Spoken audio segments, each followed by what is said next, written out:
The feet per second trued up was anywhere from 2950 to 3020 feet per second out of a 6.5 Creedmoor.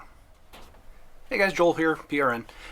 So I want to talk about something that's just a little strange today, and I'm hoping that guys will really jump in and comment down below, because that's where the learning will take place on this. I could just spit out and tell you what I think the issue is today from trying to put a bunch of ammo through the new barrel on the NRL Hunter rig here, which by the way, I'll just spit this out by way of details, because this is the kind of thing where people are going to be like, well, what gun are you running, and what were the environmentals, and what ammo, and what chronograph, and yada yada. So I'm going to give you all of that, because you need that context for when I tell you what the problem is today. So or the thing that we're trying to understand.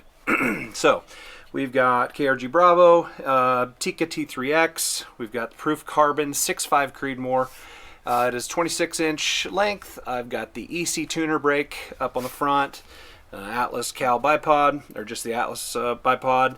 I've got the Zero Compromise optic scope up on top. This is my NRL Hunter rig. I'm running 140 grain. These are not hand loads. I came out here wanting to break in a new barrel, and I know that it's going to take probably 120, 140 rounds, something like that, for that barrel to finally speed up and be done kind of speeding up and get broke in. So I decided to put a bunch of old partial boxes of 6.5 Creed through this gun while I'm breaking it in today. All of them are 140 grain, just different manufacturers. And so I had I had a Berger ammo, I had a Winchester, I had a Peterson, I had a Federal Gold Medal match, oh, and I had a SIG. So I had 5 different types of match grade 140 grain 6.5 Creedmoor ammo. And I guess I should give you the environmentals. So when I got here today, it was 10:30 in the morning. It was overcast and it was probably 65 degrees. And it slowly has come up to 75 degrees and sunny. So only 10 degrees difference. The density altitude, for anybody wondering about that, only changed less than 1,000 feet.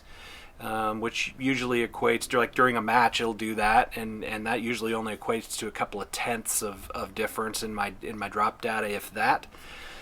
So I chronograph each of these different types of ammo, thinking, well, it's a 6.5 Creedmoor shooting 140s. Like, just through experience, I know that's going to be anywhere from like 2650 to 2850 feet per second, something like that. That's typical, right? Like a 300-yard drop data for that kind of numbers is like 1 mil.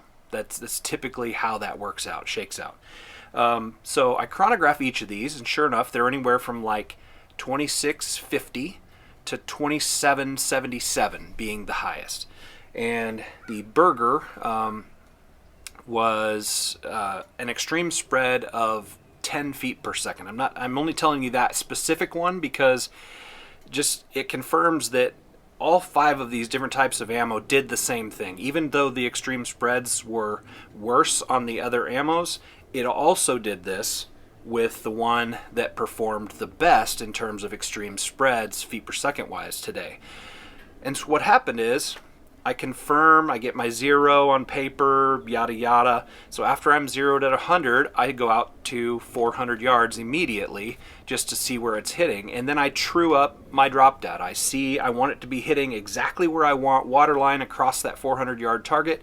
If it's above or below, I adjust my drop data, and then I go into my Kestrel and I manipulate the feet per second numbers. If you're not familiar with this, generally speaking, below 600 yards, you want to adjust your feet per second to get your numbers to line up in your Kestrel. If it's above 600 yards, generally speaking, you will adjust the BC of the bullet in order to adjust or true up that drop data.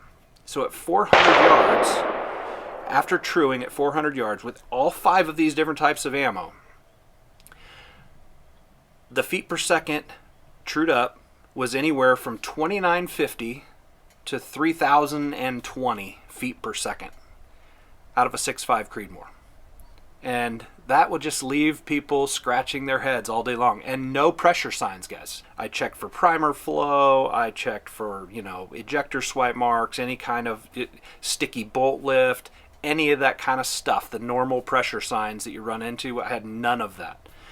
And so that's the question mark, right? Is like, why does it do that? Why can you chronograph it at 100 yards and have it be 2650 to 2777, and then you stretch it out to 400? I did this at 400, 500, and 600 yards, and each of those distances trued out to the lowest was 2950 feet per second, and the highest was 3020 feet per second for 6.5 Creedmoor, shooting 140s out of this setup right here with no pressure signs. So comment below. That's the video for today. I really would like to have a discussion about this because it really confuses a lot of people, and so let's talk about it. Let's hash it out a little bit, and leave your comments down there and let people know what you think it is, and more experienced people will chime in, and hopefully learning will occur.